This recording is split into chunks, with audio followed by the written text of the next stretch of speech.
경제 이익 외교는 미국이라는 큰 산을 넘었고 한중 관계 완전 정상화적으로 한일 관계도 우리가 일본하고 싸워야 될 일이 뭐가 있어요. 정파를 떠나서 잘한 건 잘한 거예요. 이재명 정부의 전략은 뭐냐면 국익 중심의 실용주의예요. 경제가 필요하면 미국과 협력하고 안보가 필요하면 중국과 협력한다는 거예요. 필요하면 악마하고도 손을 잡는 거예요. 경주라고 하는 문화의 향기를 활용한 것 같고 캐대언이 보여주는 것처럼 문화가 바로 컨텐츠의 원천이 될 수 있거든요. 마케팅에 충분히 성공했다고 볼 수 있습니다. 안녕하세요. 조한범입니다. 통일연구원 석좌연구위원으로 있고요. 유튜브 조한범TV 운영하고 있습니다.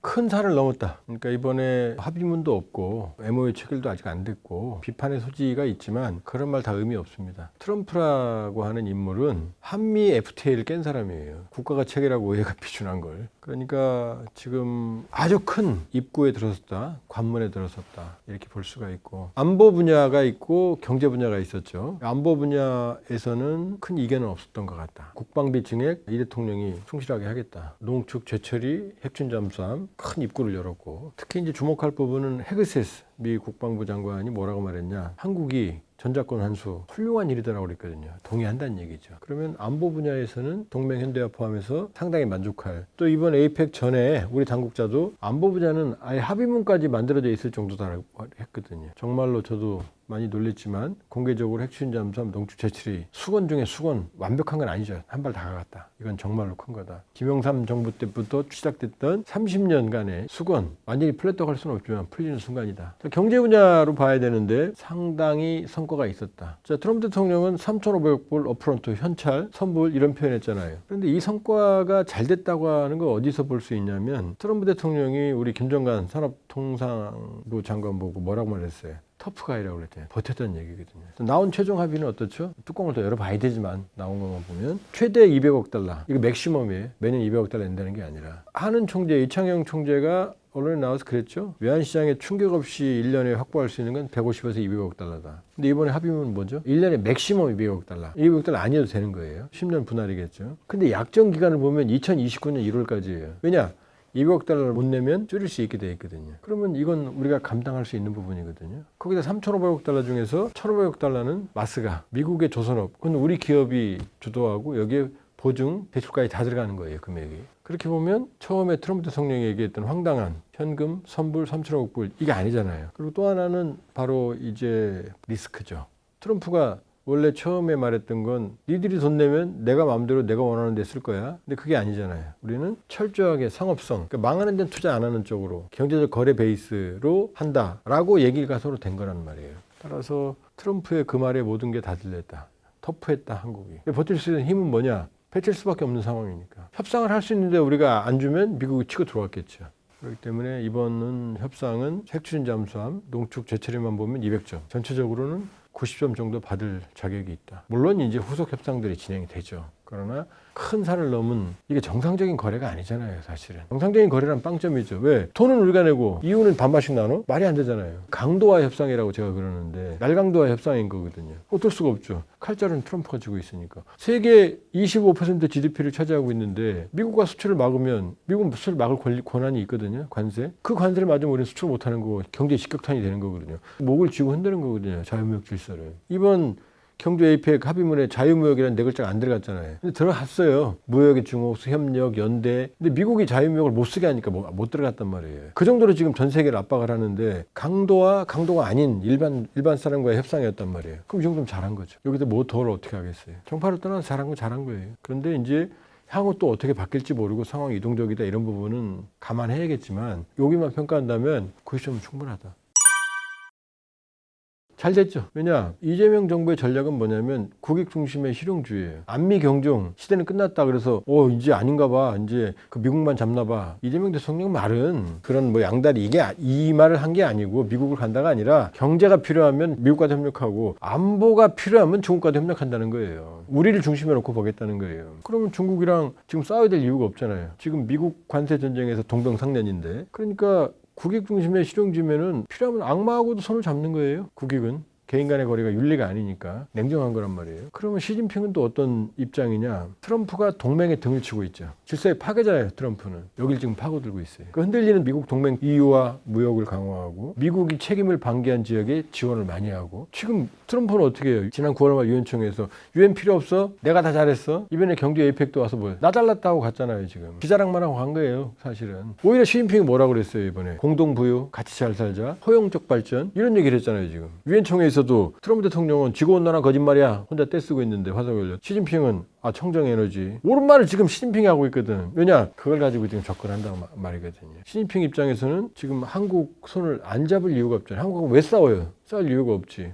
김정은이 베이징 갔는데 리창 총리 서해리가 평양 갔는데 중국 같은 독재국가에서 서해리가 무슨 소용이 있어요? 시진핑이 여기 왔는데. 그러니까 시진핑은 북한도 관리하지만 한국도 관리하겠다는 거란 말이에요. 그럼 양측이 케미가 있을 수밖에 없고 나쁘지 않았잖아요. 싸워야 될 이유가 없는 거예요. 동병상련인데 국가의 이익을 위해서는 서로 협력할 필요가 있는 거죠. 북한 문제도 서로 인상 안 찡그렸잖아요. 한일 관계도 우리가 일본하고 싸워야 될 일이 뭐가 있어요. 지금 현안이 없는데. 다카이치도 우리하고 싸워 좋을 게 뭐가 있어요. 지금. 그러나 다카이치가 시진핑하고는 싸웠죠. 시진핑 싫은 말 다 했죠. 홍콩, 신장 위구르부터 시작해서 영토 문제까지 다. 그럼 왜 다카이치는 저랬느냐. 다카이치는 사실은 자민당 내 정치적 기반이 없어요. 굴러온 돌이에요. 지금 일본에서는 원포인트 릴리프, 그냥 일회성 구원투수 정도로 보는 시각이 강해요. 다카이치도 알고 있죠. 그러면 지금 우경화하고 있는 일본 내부의 지지 기반을 강화해야 되거든요. 그 대상이 중국이거든요. 일본 민심은. 그러니까 일부러 깐 거예요. 거기를. 시진핑은 그걸 알고 있으니까 부담담하게 받아들인 거고. 근데 한국은 아니거든요. 일본 내 한일 감정이 나쁜 것도 아니고 지금 현안이 있는 것도 아니고 경제 에이펙 외교는 미국이라는 큰 산을 넘었고 한중 관계 완전 정상화 쪽으로 한일 관계도 이시바 때부터 시작된 기시다 이시바로 이어지는 한일 관계 관리. 그렇게 보면은 성공적인 에이펙이었다 이렇게 볼 수 있어요.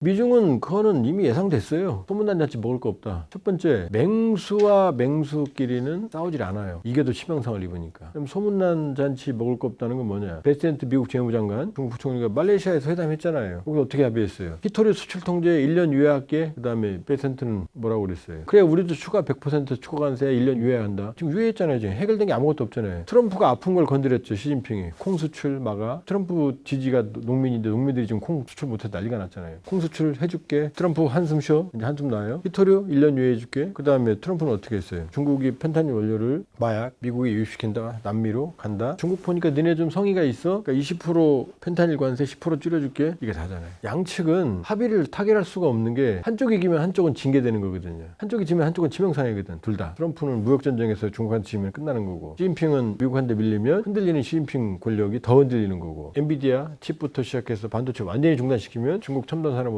올스톱인 거고 대신 미국은 완전히 박살나고 센서라인 그러잖아요. 지금 안 팔면 큰일 난다고. 그 다음에 중국이 히토류나 콩으로 완전히 미국의 숨통을 그럼 100% 추가관세 때릴 거고 양쪽이 둘 다 죽는 거란 말이에요. 그럼 어떻게 해요? 상황 관리밖에 안 되는 거죠. 지지분 가는 거죠. 트럼프 일기 때와 달라진 점은 트럼프 일기 때는 시진핑이 의리였다. 시키는 한 신용을 했다. 근데 지금은 그 기간 동안 중국의 약점을 다 커버했죠. 내구력을 키웠죠. 콩 하나만으로도 실험하잖아요. 트럼프가. 히토리 하니까 바로 깨갱하잖아요. 그러나 이긴 건 아니다. 왜? 미국도 중국을 잡을 수 있는 극단적인 카드들이 많이 있으니까. 거의 싸움에서는 대등해졌다. 일기 때보다는. 일기 때는 시진핑이 정면 충돌을 피했지만 지금은 거의 정면 충돌하고 있다. 양측 다. 승자가 없는 게임이다. 다만 일기 때에 비해서는 시진핑이 강해졌다. 이렇게 볼 수 있는 거죠. 앞으로도 이럴 거다. 트럼프가 말하는 무역 적자의 제일 큰 적자를 안기는 게 중국이고 중국 입장에서는 제일 큰 경제협력 대상이 미국인데 이걸 잃어버리면 흔들리죠. 그러니까 미중 관계는 관리 모드. 그다음에 미일 정상회담은 완전히 다카이치가 트럼프가 원하는 대로 다 해준 거고 한중, 한일, 한미는 나쁘지 않았고 중일은 각자의 입장차 때문에 충돌하는 모습을 연출했고 이렇게 볼 수 있죠. 자유무역은 안 들어갔지만 다자주의를 강조했고 문화협력은 강조했어요. 그러니까 트럼프가 제일 싫어하는 자유무역이라는 개념은 빠졌지만 내용은 다 들어간 거예요. 사실은. 우회적으로는 다 들어간 거예요. 그러니까 아마 차선을 선택한 것 같고 이번 에이펙의 외신들은 하드웨어 면에서는 박하게 점수 줬죠. 왜냐면은 엑스포 한 데도 있고 인천 송도 같은 데 있고 그런 데들이 더 유리했을 수 있겠지만 굳이 경주를 따진 건 트럼프 금관 선물이 상징하는 거죠. 문화의 원천. 왜냐하면 디지털 자본주의 시대에는 컨텐츠고 캐대언이 보여주는 것처럼 문화가 바로 컨텐츠의 원천이 될 수 있거든요. 그렇기 때문에 디지털 자본주의 컨텐츠는 점점점 중요성을 가지고 있고 그 뿌리는 문화거든요. 그러기 위해서는 경주는 완벽하거든요. 거기를 지나다니다 보면 모든 문화 그 향기들을 그냥 눈으로 느낄 수가 있거든요. 그리고 신라는 개방적인 세계 국가였거든요. 전 세계가 교류하는. 그런 의미에서 문화는 우리가 특히 주도적으로 는 것 같다. 그리고 우리가 경제는 10위권, 국방력은 5위권이지만 문화는 1위권이거든요. 그 문화의 원천이 있기 때문이에요. 신라부터 시작되는. 그 이전에 통일 신라를 이룬 문화의 정점, 가장 전성기 금관 문화로 상징되는. 그렇기 때문에 경주라고 하는 문화의 향기를 활용한 것 같고, 다소 하드웨어 불편이 있다 하더라도 성공한 것 같다. 그리고 문화 강국으로서의 위상을 보여주는데 마케팅에 충분히 성공했다고 볼 수 있습니다.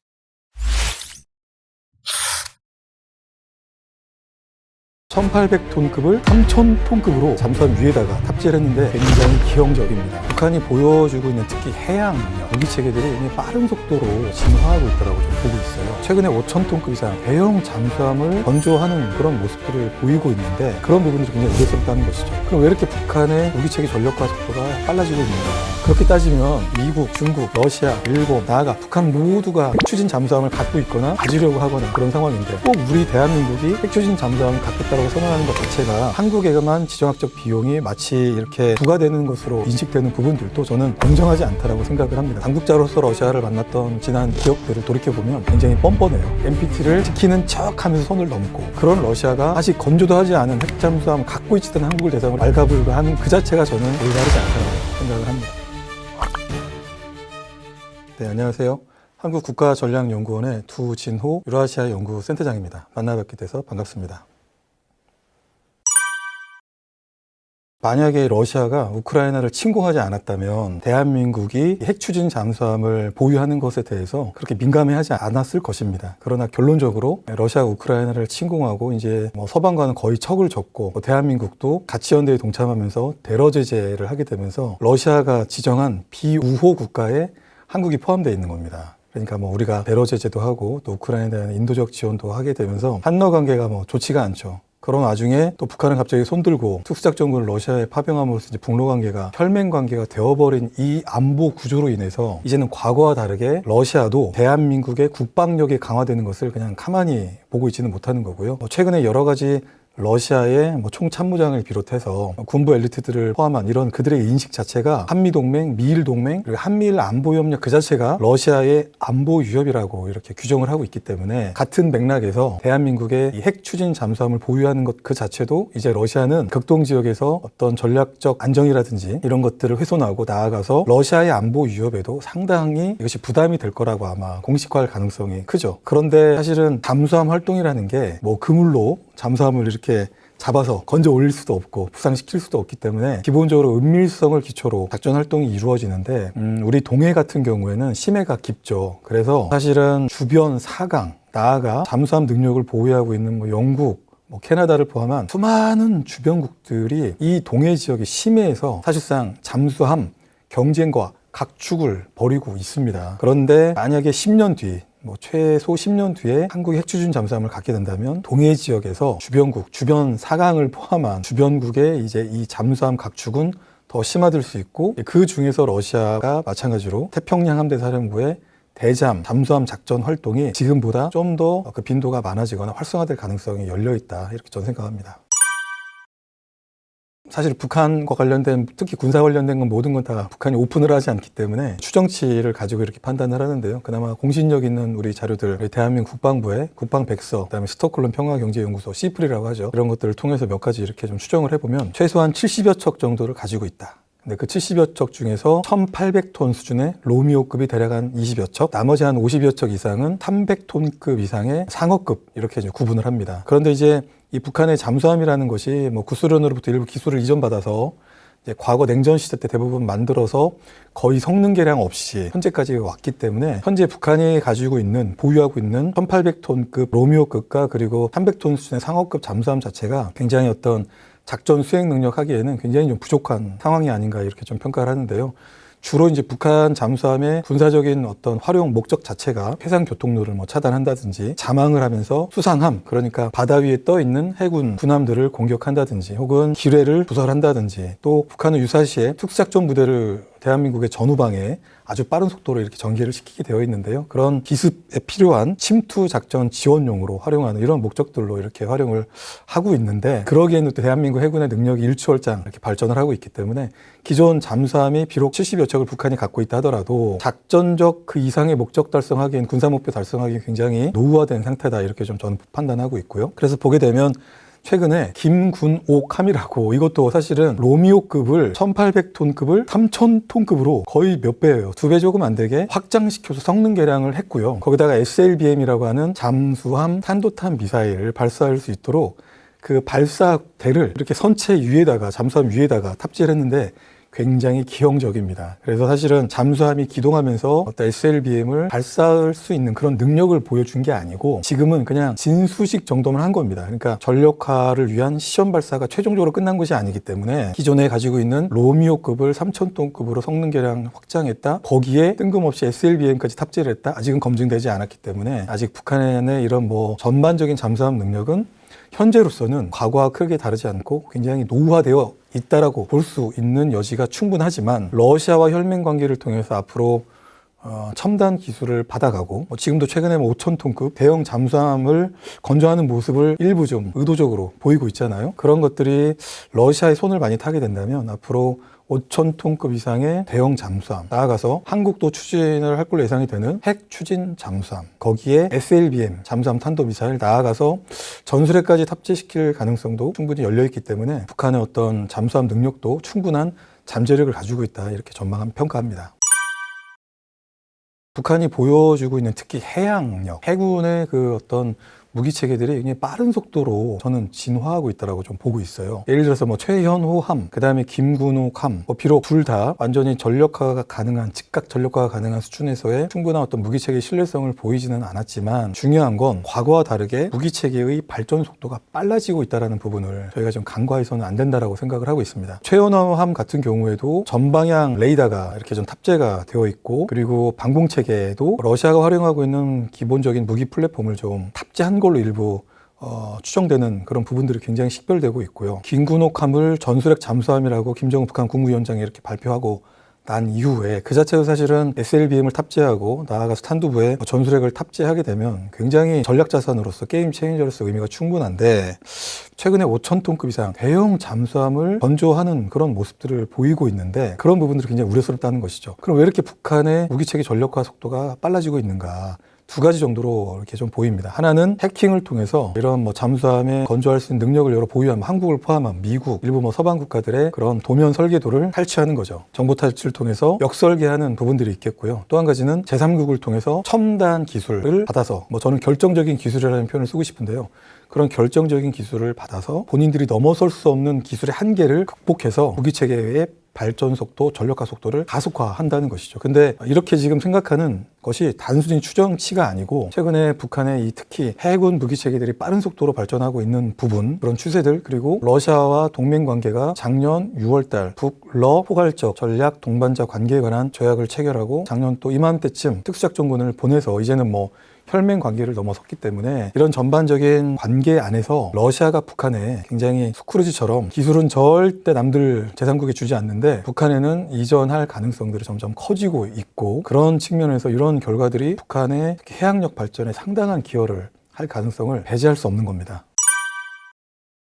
사실 핵추진 잠수함에 대해서 중국과 러시아가 좀 불편하고 부담스러울 부분도 없지는 않겠습니다. 그러나 우리 대한민국이 이 핵추진 잠수함을 갖겠다라고 사실 그런 여망을 가졌던 건 어제 오늘의 일은 아닙니다. 과거에 진보 정부에서도 추진하려고 했는데, 특히 이제 한미동맹 안에서 이 문제가 민감한 사안이고, 미국은 이런저런 이유를 들어서, 대표적인 이유는 비확산이 되겠습니다. 그래서 비확산을 포함한 다양한 정치, 외교, 군사, 경제적인 이유를 들어서 승인을 하지 않았었는데요. 저는 우리가 핵추진 잠수함을 갖는다는 것이 기본적인 정책 목표가 주변국의 위협에 대응하고자 하는 것이 아니고요. 우리의 국격에 걸맞게 우리의 어떤 군사력이 우리의 경제 안보를 저는 뒷받침하기 위한 우리의 생존 목적이 제일 크다라고 생각을 합니다. 사실 대한민국은 수출로 먹고 사는 나라입니다. 그리고 특히 이런 수출, 대외 무역 자체가 99% 이상이 대부분 슬락이라고 하는 해상 교통로를 통해서 이루어지고 있기 때문에, 중동 사태가 악화하거나 그렇기 때문에 호르무즈 해협이 차단된다, 수에즈 운하 출입이 어렵다. 그러면 우리는 기존의 전통적인 해상 교통로를 통해서 무역을 할 수 없는 환경에 이르는 겁니다. 나아가서 그런 또 해상 무역 과정에서도 국제 테러 세력들이 또 활동하게 되면 우리 상선이 공격을 받게 되고 또 필요한 술출 물동량들을 적기에 납기를 못하는 이런 어려움들도 있을 수 있겠죠. 그래서 과거에는 뭐 군사안보, 경제안보가 따로였다면 이제는 군사안보와 경제안보가 같이 함께 가고 선순환을 이루면서 결국 군사안보와 경제안보를 지지하고 견인을 함으로써 대한민국의 경제성장률을 높여주는 거고요. 경제성장률이 높아질 때라야지 또 우리의 군사력이 질적 양적으로 발전을 할 수 있기 때문에 핵추진 잠수함은 저는 당연한 우리가 추진해야 될 정책 목표라고 생각을 하는 것입니다. 지정학적 비용에 대한 부분을 간과할 수는 없겠습니다. 그러나 그렇게 따지면 미국, 중국, 러시아, 일본, 나아가 북한 모두가 핵추진 잠수함을 갖고 있거나 가지려고 하거나 그런 상황인데 꼭 우리 대한민국이 핵추진 잠수함을 갖겠다고 선언하는 것 자체가 한국에만 지정학적 비용이 마치 이렇게 부과되는 것으로 인식되는 부분들도 저는 공정하지 않다라고 생각을 합니다. 우리는 우리대로의 이익을 지키기 위해서 지난 최소 20년 전부터 꿈꿔왔던 그런 해양 강국으로서 발돋움하고 거듭나기 위한 하나의 어떤 수단이기 때문에 핵추진 잠수함이 그렇게 우리가 생각하는 것처럼 심각하게 주변국으로부터 고립이 된다거나 혹은 핵사찰을 받아야 된다거나 그런 미래는 오히려 낙관할 수 있는 부분이 더 많다 이렇게 생각을 합니다. 저는 개인적으로 핵추진 잠수함을 지지했던 연구자입니다. 그래서 최근에도 우리 해군 창설 80주년 관함식에 갔다 왔습니다. 그래서 그 부산 앞바다에서 실제 우리 기술로 건조한 수상함과 구축함, 잠수함 이런 것들을 보면서 해양력의 중요성에 대해서 다시 한번 느꼈고 지난 2월 달에 우리 해군이 기동함대 사령부를 창설을 했는데 이 기동함대 사령부의 어떤 임무 수행 목적에 비춰볼 때 기동함대 사령부의 전력이 충분하지 않기 때문에 유무인 복합 전투체계를 탑재하는 경항모 그리고 원자력을 제너레이터 동력으로 활용하는 핵추진 잠수함 SSN을 반드시 이 기동함대 사령부의 어떤 편성 무기체계로 공급함으로써 정말 대한민국의 해군력을 글로벌 해양 강국으로 끌어올려야 된다는 이런 주장을 했던 적이 있습니다. 그래서 원래 핵추진 잠수함이 이제 첫 발을 뗀 겁니다. 가장 중요한 게 원자력 협정, 한미 간의 원자력 협정을 개정을 해야 되는데 트럼프 대통령이 어쨌든 전격적으로 수용을 한 것이거든요. 물론 뜬금없이 그 다음날 이렇게 SNS에 한국의 핵추진 잠수함은 필라델피아에 있는 하나그룹이 운영하고 있는 필리 조전소에서 건조될 것이다 이렇게 뜬금없이 얘기를 했습니다만 중요한 건 이제 한미 간의 원자력 개정과 관련된 논의는 가속화될 것이고요. 물론 적지 않은 시간이 걸리겠지만 이미 과거로부터 1974년 이 개정이 만들어지고 나서부터 안보 환경이 변화되고 우리가 한미 간의 이런 원자력 협정을 지금까지 수많은 개정 토의를 거쳐왔고 무엇을 어떻게 개정을 해야 될지 양측이 다 알고 있기 때문에 이제 중요한 의사결정은 사실상 끝난 상태입니다. 그래서 한국이 우라늄 농축 수준을 어떻게 할 것이냐 거의 전홍축 우라늄 20% 미만으로 하고 대신에 전홍축 우라늄을 핵잠수함에 탑재하게 되면 또 수명 주기가 있기 때문에 그 수명 주기를 늘릴 것을 어떻게 할지에 대한 부분도 한미 간에 앞으로 좀 풀어가야 될 숙제가 아닌가 이렇게 생각을 합니다. 다만 필리 조선소에서 그것을 건조를 한다라고 하는 부분은 사실 한미 정상회담에서 논의된 내용은 아니고요. 트럼프 대통령이 정치적 목적을 가지고 이렇게 SNS를 통해서 발표를 한 내용이기 때문에 그것은 한미 간의 별도의 논의를 통해서 별도로 정리돼야 될 부분이라고 생각을 하고 일각에서 마치 우리가 핵잠수함 갖고 싶었다고 했는데 그것을 미국에서 생산을 하고 미국에서 생산한 걸 우리가 수입해야 되는 거 아니야? 이렇게 오해할 수도 있는데 저는 그럴 필요가 전혀 없다라고 생각을 하고 설령 그런 상황이 오더라도 정치적 상징성 차원, 동맹 차원에서 몇 척 정도는 필리 조선소에서 합작으로 생산할 수 있다고 생각을 합니다. 하나오션이 그것을 인수해가지고 생산을 하고 주요 기술이라든지 인력들이 대부분 또 이렇게 한국에서 공급이 되겠죠. 그런 차원에서 온다면 그걸 꼭 완제품을 우리가 산다라고 볼 수는 없겠습니다만 그럼에도 불구하고 한미 동맹의 어떤 신뢰성 차원에서도 일부 몇 척 정도는 꼭 국내용이 아니더라도 한미가 합작해가지고 제3국에 판매할 수도 있는 것이고요. 그건 저는 정치적이고 테크니컬한 문제라고 생각을 합니다. 중요한 건 대한민국 영토에서 잠수함을 만들 수 있는 우리의 그런 능력이 있는가. 그런 능력을 저는 발전시켜 나가야 될 필요성이 있다고 생각을 하고 이미 3,000톤급 이상도 장영실함 최근에 이제 진술을 했잖아요. 그래서 잠수함을 건조할 수 있는 능력들을 우리 기업들이 다 보유를 하고 있기 때문에 대한민국 땅에서 5,000톤급 그 이상의 대형 잠수함, 핵추진 잠수함을 건조하는 건 저는 일도 아니라고 생각을 합니다. 러시아는 제국주의적 속성이 굉장히 강한 나라입니다. 이거는 제가 그냥 추상적이고 모호하게 하는 얘기가 아니고 저도 한 20여 년 정도 러시아 쪽에 종사를 해왔는데 당국자로서 러시아를 만났던 지난 기억들을 돌이켜보면 굉장히 뻔뻔해요. 하고도 하지 않았다라고 오리발 내밀고 그것을 정당화시키고 자기들이 하는 건 옳고 정당한데 다른 타국이 하는 것은 올바르지 않고 정의롭고 정당하지 않다라고 늘 이렇게 비판을 하죠. NPT에 대해서도 말씀하신 대로 러시아는 전통적으로 핵 강국이기 때문에 미국과 냉전 시대를 포함해서 지금까지도 전략적 균형 균형, 전략적 안정을 달성하려고 굉장히 노력을 많이 하고 있습니다. 그 이유가 첫 번째 땅덩어리가 워낙 크기 때문에 사방팔방이 다 위협인 겁니다. 그러다 보니까 그런 지정학적 취약성 때문에 러시아가 핵 강국이 될 수밖에 없었죠. 재래식 무기도 발전을 시켰지만 그 광활한 영토를 다 방어하기 위한 목적으로 이른바 전략자산이라고 하는 러시아판 핵 삼축 체계를 지속적으로 발전을 시켜왔고 ICBM이라든지 투폴리에프 계열의 전략 폭격기에 핵무기를 탑재하는 부분들, SSBN이라고 하죠. 핵 추진 잠수함인데 핵무기를 탑재하는 그런 무기들. 요즘에 또 포세이돈, 푸틴 대통령 어디 가가지고 계속 포세이돈 깨알 자랑하고 있습니다. 이렇게 핵무기를 발전을 시켜왔습니다. NPT를 지키는 척하면서 손을 넘고 이런 행위들을 반복을 해왔고, 요즘에는 러시아가 북한과 혈맹 관계를 맺었잖아요. 그 전제에는 NPT에 가입하지 않은 불량 국가 북한의 핵 보유국 지위를 인정을 하겠다. NPT의 회원으로서 또 P5라고 하는 핵 보유 강국으로서 러시아의 정당하고 올바른 행동이 아니죠. 그런데 푸틴 대통령은 그런 선택을 그들의 정치적 이익을 위해서 선택을 한 겁니다.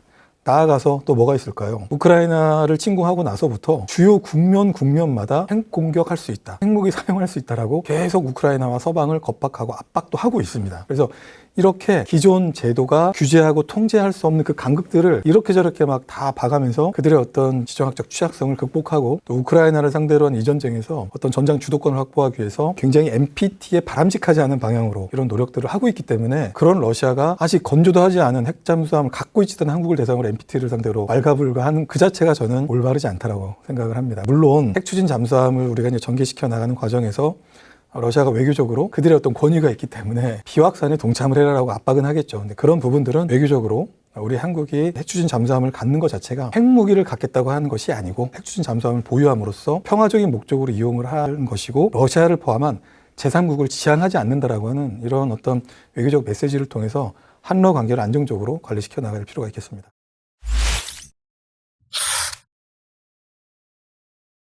전시작전 통제권을 환수를 한다 그러면 한국군 포스타가 미군 포스타를 작전 통제하는 그런 구조로 바뀌거든요. 야, 우리가 왜 거기 가 있냐? 이렇게 할 사람들이 꽤 있어요. 제가 미군들하고 많은 교류를 갖고 있는 건 사실이에요. 제가 염려하고 있는 그러한 사항들을 똑같이 걱정하고 있습니다. 죄송한 얘기지만 현재의 연합체계는 지금처럼 있을 수가 없습니다. 우리나라 국민들이 안보에 대한 생각을 달리 해야 될 겁니다. 즉 미군한테 맡겨서는 안 된다라는 생각. 따라서 세금도 더 많이 내야 되겠다. 군복무기간도 늘려야 될지도 모릅니다. 여성들도 군복무를 시켜야 될지도 모릅니다. 핵무기도 만들어야 될지도 몰라요. 팩트시트 요약본을 전 봤습니다. 우리가 핵 추진 잠수함에 들어가는 여러 가지 기술, 나름대로 저력을 갖고 있습니다. 해보면 한국에서 배를 만들 수밖에 없다는 결론이 나올 겁니다. 안녕하십니까. 전인범 예비역 육군 중장입니다. 미국도 생각이 많은 것 같습니다. 본인들도 어려운 환경에 있고요. 동북아 환경이 많이 바뀌었어요. 북한이 핵무장을 했고 비핵화할 확률도 지금 굉장히 낮고, 미국을 직접 겨냥하고 있지 않습니까? 중국이 점점 더 군사적인 면을 비롯해서 미국에게 직접 간접적으로 도전하는 이런 환경의 변화, 안보적인 환경 변화에 맞춰서 국방비가 과도하게 소비가 되고, 그러나 무엇보다도 우리 대한민국에 대한 나름대로의 신뢰가 더 한 것 같아요. 특히 전에는 한국이 오히려 도발적으로 상대방을 자극할 수 있다 하는 그러한 염려들을 했는데, 우리 대한민국에 대한 그런 믿음이 좀 올라간 게 아니겠느냐. 대한민국이 안보적인 능력이 증가하면 증가할수록 미국으로서는 부담이 좀 덜하고, 그런 요인도 분명히 있었을 거라고 봅니다. 저는 지금 큰 진전이라고 봐요. 물론 비판하는 분들은 돈이 어마무시하게 들 것이다. 그 다음에 미국 기술을 도입함으로 해서 미국 기술에 종속될 것이다. 이렇게 지금 얘기하는 거거든요. 근데 후자인 경우에 그렇게 따지면 안 그런 기술이 또 어디 있겠습니까? 상호 의존적인 기술들이 많은 거죠. 돈이 많이 든다고는 하는데, 우리가 핵 추진 잠수함에 들어가는 여러 가지 기술, 특히 원자로의 소형화, SMR이라고 하잖아요. Small Modular Reactor라고 하는 건데, 이러한 기술을 본격적으로 우리가 연구를 하면 그동안 한 30년 이상 우리가 나름대로 저력을 갖고 있습니다. 이 분야에 대해서. 소형 원자로가 여러 가지 좋은 점이 많아요. 환경적인 그런 것도 있고, 비용적인 것도 있고, 융통성도, 안전성도 그렇고, 특히 우리가 AI 시대에 에너지가 많이 필요하다는 거는 누구나 다 알고 있지 않습니까? 태양열 갖고 안 됩니다. 풍력 갖고도 부족하고, 화력발전소는 특히나 제한사항이 있고요. 결국은 원자력을 쓸 수밖에 없는데 이러한 연구의 큰 부분을 차지할 수 있기 때문에 단순히 핵 추진 잠수함을 동력을 제공하는 기술이 아니라 우리 일상생활에 특히 AI에 쓸 수 있는 그런 기술이라서 경제적인 측면에서 돈이 많이 든다 하더라도 오히려 더 많은 이득이 있을 거라고 저는 봅니다. 두 번째는요. 지금 앞으로 2050년 이때가 되면 북극이 완전히 녹는다는 예측을 하시는 분들이 계세요. 우리가 핵 추진 잠수함을 2035년 정도 얘기를 벌써 하고 있잖아요. 북극 항로가 열리게 되면 아시아하고 유럽 간의 통행 기간이 10일에서 20일이 줄어듭니다. 그러면 북극 항로가 엄청나게 중요한데 북극 항로의 초크 포인트가 되는 부분 중에 하나가 우리 대한해협입니다. 대한해협을 비롯해서 남해안, 동해안, 심지어는 서해안까지 이 일대 그리고 북극에 가게 되면 얼음이 많기 때문에 수상함보다는 잠수함 활동이 훨씬 더 필요하게 돼요. 그래서 기존의 디젤 잠수함 거기다가 AIP 잠수함 Air Independent Propulsion이라고 그래가지고 우리가 현재 갖고 있는 게 AIP입니다. 디젤 잠수함보다는 산소가 좀 덜 필요한 그러한 동력 방식인데 그것보다도 핵추진 잠수함을 가짐으로 해서 우리가 어떠한 어려움이 있더라도 새로운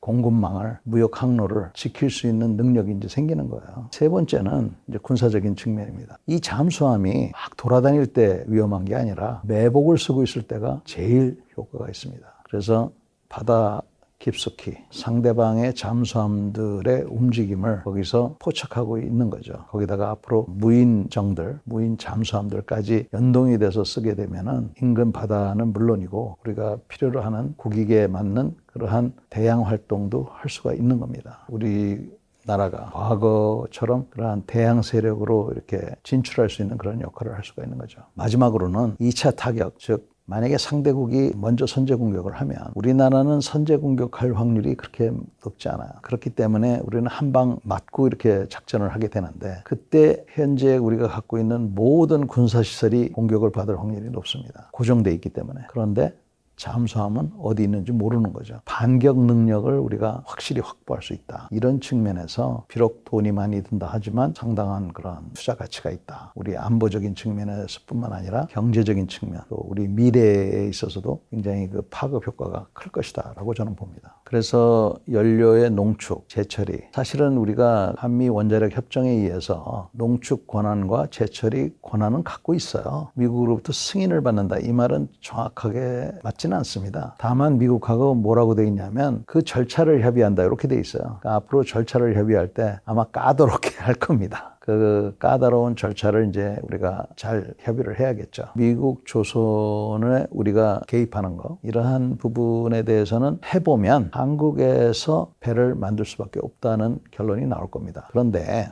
HME라는 게 있어요. Hull, Mechanics, Engine. 배를 만들 때 헐이라는 게 그 외곽 배 껍데기거든요. Mechanics라는 거는 거기에 각종 전기장치 이런 것들이에요. 조향장치, 뭐 조타, 뭐 이런 거. 그다음에 엔진은 엔진이고. 요게 한 부분이고 그 외의 부분이 있습니다. 통신장비, 무기, 그다음에 감지 장비들, 소나, 레이더 같은 거. 주로 이런 것들이 보안에 관련된 그 나라 국가의 급비 것들이 많아요. 굳이 우리나라에서 이것까지 다 할 이유가 없어요. 그러면 이게 우리나라에서 다 만들려면 미국 감독관들이 와가지고 잔소리를 엄청나게 합니다. 우리나라에서 우리나라 배 만들 때도 해군에서 감독관들이 엄청나게 감독을 세게 해요. 그래서 피곤해 죽는 거거든요. 그래서 HME를 한국에서 만들어서 이 배를 미국으로 그냥 보내서 거기서 나머지 자기네가 하고 이렇게 분업을 하면 좋겠다 이렇게 저는 봅니다. 미국하고 신뢰를 바탕으로 이런 부분들을 잘 협조를 해서 서로의 국익에 맞기 때문에 해결이 가능할 거라고 저는 봅니다. 제가 서두에 두 가지만 먼저 얘기를 하겠습니다. 첫째는 전시작전 통제권은 주권의 문제가 아닙니다. 두 번째는 전시작전 통제권은 우리의 국익에 맞기 때문에 미군한테 맡긴 거에 불과해요. 자, 왜 국익이 아니냐. 전시가 되면 미군 사령관이 마음대로 하는 게 아닙니다. 미군 사령관은 한국 대통령과 미국 대통령이 협의한 내용을 바탕으로 해서 자기의 임무와 권한 범위가 정해지게 돼 있어요. 불이 세 군데에 났는데 어느 불부터 끌 거냐, 어떻게 끌 거냐, 누가 끌 거냐 이거는 이미 위에서 정해줬고 그 지역 소방서장이 3군데니까 3개가 있으면 그 중에 한 사람한테 당신이 나머지 소방서 가지고 여기부터 불을 끄시오 라고 했다면 이 소방서장이 주인입니까? 그 명령을 내린 위에가 주인이지. 그래서 이거는 주권의 문제가 아니에요. 우리나라 대통령이 목소리를 내면 낼수록 미군 사령관이 따르도록 돼 있어요. 그래서 이거는 주권 사항이 아닙니다. 그래서 미국도 당장 내일 우리가 달라고 그러면 줄 수밖에 없는 그런 거예요. 자, 진짜 중요한 건 뭐냐? 전시작전 통제권을 우리가 받아오게 되면 죄송한 얘기지만 현재의 연합체계는 지금처럼 있을 수가 없습니다. 변화가 분명히 올 거예요. 최악의 경우에는 지금처럼 연합체계가 안 되고 서로 분리되는 체계로 갈 가능성도 높아요. 그러니까 우리는 전시작전 통제권만 다시 환수를 하든 전환을 하든 이것만 원하는지 모르지만 그게 아니라 연합체계 자체가 분리될 수 있는 그러한 가능성이 높습니다. 그럼에도 불구하고 좋습니다. 제일 중요한 거는 나라를 지킬 수 있는 그런 능력이기 때문에 우리가 거기에 대한 준비를 하면 돼요. 어떤 준비를 해야 되겠습니까? 자꾸 다른 사람들은 뭐 인공위성이 많아야 된다, 북한에 대한 정보가 있어야 된다 그러는데 저는 그렇게 보지 않습니다. 제일 중요한 거는 내 나라는 내가 지키겠다는 그러한 국민들의 강한 의지예요. 그러면 지금 이 프로를 듣고 보시는 분들이 스스로 자문을 해보십시오. 지금 우리나라 국민들의 안보 의식이 어떤가. 그래서 전시작전 통제권을 가져오면 우리나라 국민들이 안보에 대한 생각을 달리 해야 될 겁니다. 즉 미군한테 맡겨서는 안 된다라는 생각. 따라서 세금도 더 많이 내야 되겠다. 군복무 기간도 늘려야 될지도 모릅니다. 여성들도 군복무를 시켜야 될지도 모릅니다. 그런 것도 불안하면 핵무기도 만들어야 될지도 몰라요. 이런 것들을 생각해서 우리가 미군한테 일단 맡겨놓은 거죠. 왜? 언제든지 우리가 다시 가져올 수 있으니까. 그래서 저는 전직 군인으로서 가져오는 거 찬성합니다. 그러나 우리 국민들한테 분명히 말씀드리는 거는 이거 가져오기 위해서는 제대로 가져와야 되는데 엄청난 우리가 투자를 해야 된다. 돈뿐만 아니라 국민들의 어떤 생각, 각오 이런 것들을 해야 되기 때문에 그런 거를 갖고 가져오려고 해야지 지금처럼 갖고 오려고 했다가는 잘못하면은 큰 위험을 초래할 수 있다. 제가 미군들하고 많은 교류를 갖고 있는 건 사실이에요. 제가 염려하고 있는 그러한 사항들을 똑같이 걱정하고 있습니다. 왜냐하면 미국도 군인 생각과 미국 정치인의 생각은 틀려요. 미국 군인들은 임무가 분명합니다. 동북아 안정, 한반도 전쟁 억제 분명하게 그 초점이 맞춰져 있어요. 그러나 미국 정치인은 그렇지 않습니다. 우선 잘 몰라요. 관심도 없고. 요즘은 뭐 K푸드다, K컬처다 해서 조금 드러나 봤지 그렇게 관심이 없어요. 그런 상황이기 때문에 미국 정치인들은 어떤 결정을 할지 몰라요. 예를 들면 전시작전 통제권을 환수를 한다 그러면 한국군 포스타가 미군 포스타를 작전 통제하는 그런 구조로 바뀌거든요. 그러면 미국 정치인들 중에서는 야 우리가 왜 거기 가 있냐 이렇게 할 사람들이 꽤 있어요. 그랬을 경우에 우리가 예상치 못한 결과가 있을 수가 있죠. 저는 하여간 이 전시작전 통제권을 전환하기 위한 노력을 열심히 하는 거는 찬성합니다. 국방비도 늘리고 무기를 새로 사려고 하지 말고 사람들한테 좀 투자를 했으면 좋겠다는 게 제 생각입니다. 우리가 여러 개의 과제를 뽑아놨어요. 예를 들면 한 300개라고 칩시다. 300개의 과제를 가지고 그 과제가 달성이 됐느냐, 달성이 안 됐느냐를 따져서 임무를 수행할 수 있다, 없다를 판단을 합니다. 문제는 이 300개의 과제 중에 상당수가 정성적으로 돼 있다는 거예요. 정량적이 아니라. 이게 무슨 말이냐면 예를 들면 탄약은 충분해야 된다. 이런 식으로 돼 있는 게 정성적이에요. 탄약 155mm 포탄은 100만 발이 있어야 된다. 이게 정량적이에요. 그러면 현재는 정성적으로 돼 있기 때문에 이거를 정량적으로 바꿔야 됩니다. 특히 탄약 같은 거. 방금 얘기했지만 155mm 폭탄은 100만 발, 133mm 로켓탄은 50만 발. 숫자로 딱딱딱딱 떨어져 나가야 돼요. 그래야 이게 정확한 이게 판단이 되는데 지금처럼 탄약은 충분해야 된다. 이렇게 해놓으면 판단이 이게 격차가 많은 거죠. 다시 볼 필요가 있다. 그 다음에 이제 큰 그림에서 보면 한국군의 현대화가 완료가 돼야 된다. 그 말 뜻이 뭡니까? 북한이 핵 위협이 없어야 된다. 그건 달성할 수 없는 목표잖아요. 지금 벌써 20년 전에 만들어 놓은 그 조건들이기 때문에 조건 자체도 지금 시대에 맞게 20년 전만 해도 북한의 비핵화가 가능할 것 같다는 생각을 했었거든요. 그렇기 때문에 이런 조건을 만들었는데 지금은 북한의 비핵화가 당분간은 어려울 것 같으니까 이런 조건 같은 것도 다시 한번 볼 필요가 있다라고 봅니다. 저는 그 한미 동맹이 강화되는 것을 늘 주장해온 사람입니다. 팩트시트 요약본을 전 봤습니다. 근데 저조차도 보고 상당히 놀랐습니다. 미국에게 전향적으로 지원한다고 이렇게 돼 있는데, 특히 그 중에서 이제 안보 분야 그 부분을 이제 제가 이렇게 봤는데, 앞으로 5년 이내에 미국 무기 250억 달러를 구매한다. 또 주한미군에게 330억 달러를 지원한다. 이렇게 돼 있는데 이게 사실인지 모르겠어요. 엄청나게 많은 돈이거든요. 그래서 이걸 어디에다 쓰려고 하는지 아마 구체적인 부분에 있어서 흥미롭게 볼 필요가 있을 겁니다. 다만 제가 얘기하고 싶은 것은 미국의 뭐 F-35 전투기를 사고 하는 것도 좋습니다. 근데 그런 것보다도 우리 군인들이 직접 필요한 거, 하다못해 응급처치 도구 같은 거 있어요. 그거 얼마 안 하지만 지금 현재 우리나라 그 법으로는 국산화를 먼저 쓰게 돼 있어요. 이 250억 달러를 미군 물건을 사야 되면 무슨 헬리콥터다, 전투기다 이거 말고 이런 것들부터 해서 소총 같은 것도 미국 소총들, 미국 기관총들 좋거든요. 현재 우리가 갖고 있는 것보다 좋습니다. 그다음에 AI, 인공지능 분야 있잖아요. 사이버 분야, 소프트웨어 분야. 우리는 소프트웨어 같은 거 잘 안 사옵니다. 우리가 개발을 하지. 그렇지만 250억 달러를 가져올 거면 저는 전투기는 이제 그만 샀으면 좋겠어요. 오히려 전투기에 탑재하는 정밀 유도, 폭탄, 유도탄 이런 것들을 더 사고 조종사들을 위한 훈련, 처우 개선, 250억 달러의 조종사라든지 우리 군인들의 미국 유학 비용도 포함을 좀 시켰으면 좋겠습니다. 그래서 장교뿐만 아니라 부사관들도 미국에 가서 교육 훈련이라든지 이런 걸 좀 받았으면 좋겠고요. 고가의 하드웨어 말고 이런 소프트웨어, 교육 훈련 이런 부분에 돈을 좀 쓰면은 우리 전투력에 큰 기여가 될 거로 저는 봅니다.